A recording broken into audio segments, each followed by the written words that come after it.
রোহান হাঁটছিল, হৃদয়ে উদ্বেগ কিন্তু অদ্ভুত শান্তি। তার হাতে ছোট নীল ক্রিস্টাল লুনার হার্ট হালকা আলো ছড়াচ্ছিল। আলোটা সামনে এগিয়ে গেলে পথের ওপর রূপালী কবিতা লেখা দেখা যায়, আবার অদৃশ্য হয়ে যায়, যেন এই বনের দেয়ালি কথা বলে।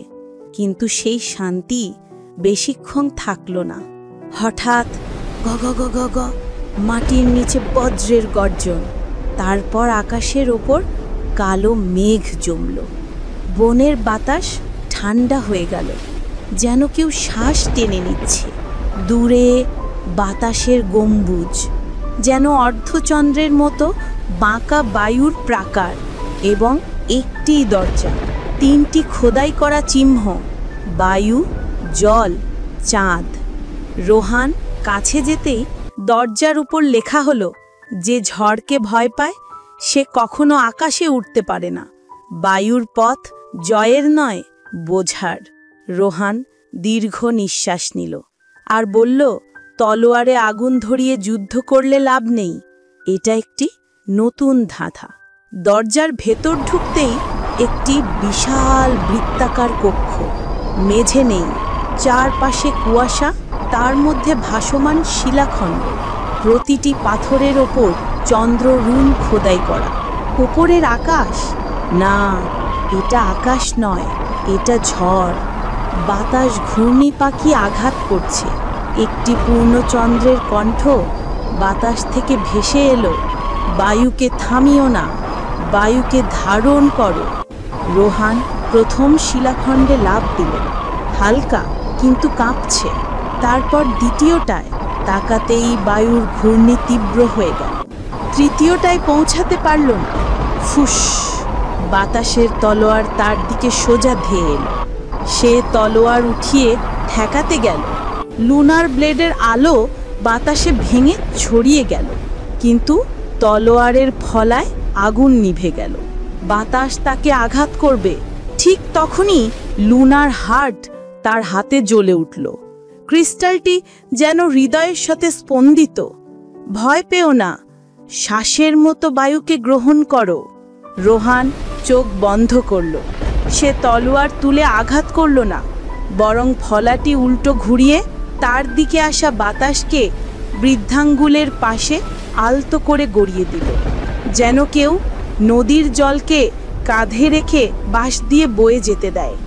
বাতাসের তলোয়ারটি তার পাশ দিয়ে ভেঙে গেল, নিচে পাক খেয়ে নির্বিশেষে হারালো। এবার শিলাখণ্ডগুলো ওপরে উঠতে লাগলো, রুনগুলো জ্বলে উঠছে। প্রথম বায়ু, তারপর জল, সব শেষে চাঁদ। কিন্তু বায়ু রুনটি নড়ছে, এখনো অস্থির। এটা নিয়ন্ত্রণ করা যাবে না, শুধু বুঝতে পারা যাবে। রোহান একটি পরীক্ষা নিল। সে শিলাখণ্ডে লাফ দিয়ে পড়ল, কিন্তু তলোয়ার নিচে রেখে হাত দুটো সামনে তুলল। সে মনে পড়ল দাদির বলা কথা, বাতাস কখনো বন্দী হয় না, বাতাসকে তুমি শুধু পথ দেখাতে পারো। সে হাতের তালু দুই পাশে ছড়িয়ে দিল, যেন দুটো জানালা খুলছে। বাতাস থামল না, বরং দুটি ধারায় ভাগ হয়ে তার পাশ দিয়ে বয়ে গেল। হঠাৎ তার চোখে নীল আলো ঢুকে গেল।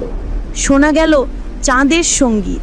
বাতাসের শব্দ আর শত্রুর মতো নয়, এখন সুরের মতো, যেন হাজার ছোট বাঁশি একসাথে বাজছে। শিলাখণ্ডগুলো স্থির হলো। রুমের কেন্দ্র থেকে হঠাৎ বৃষ্টির মতো নীল কুয়াশা ঝরে পড়ল। এই কুয়াশা জ্বলন্ত, স্পর্শ করলে কেটে ফেলে। শিলাখণ্ডগুলো এখন সরে গিয়ে জলের বৃত্ত তৈরি করল। এখানে লেখা, বায়ু প্রবাহিত, জল প্রতিফলিত, শক্তি আঘাত করে, জল তাকে ফেরত দেয়। রোহান তলোয়ার তুলে আঘাত করল, ফলাটি কুয়াশায় পড়তেই ধং! তার হাত অবশ, শরীর কেঁপে উঠল। সে বুঝতে পারল, জলকে আঘাত করলে জল সেই আঘাত ফেরত দেয়। সে হাঁটু গেড়ে বসে লুনার হার্ট সামনে করল। ক্রিস্টালটি জ্বলল, কুয়াশার রং ধূসর হয়ে উঠল। রোহান শ্বাস নিল, দুটি হাত সামনে রেখে কুয়াশার ওপর দিয়ে স্পর্শ ছাড়াই এগিয়ে দিল। কুয়াশা তার আঙুলের ফাঁক দিয়ে ঝর্ণার মতো ভাগ হয়ে পড়ল। সে এগিয়ে গেল। দুপাশের বায়ু ও জল একে অপরের জায়গা বদল করছে। রুন জল উজ্জ্বল হলো। চাঁদের রুনটি নেভেনি, বরং নীল থেকে রূপালী হলো। কক্ষের কেন্দ্র থেকে একটি কণ্ঠ, আমরা, আমাদের আলোক নয়, বরং তোমার হৃদয়। হঠাৎ অসংখ্য ভাগ হয়ে যাওয়া প্রতিফলন সার্তেল ঘিরে তৈরি হলো। সবগুলো রোহানের মতো দেখতে, তলোয়ার হাতে, চোখ ওপরে। কোনটি আসল? রোহান মনে মনে ফিসফিস করছে, জাদু যুদ্ধ নয়, মিথ্যা ছিঁড়তে। রোহান তলোয়ার তুলল, তারপর তা নিচে রাখল। সে নিজের বুকের ওপর হাত রাখল। আমি ভয় পাই, কিন্তু আমি আলোকে বেছে নেব। তার হৃদয় বলল, সত্য। হঠাৎ সব প্রতিফলন ভেঙে গেল, কাঁচের মতো শব্দ। কক্ষের ওপরে শক্তি জাগ্রত হলো।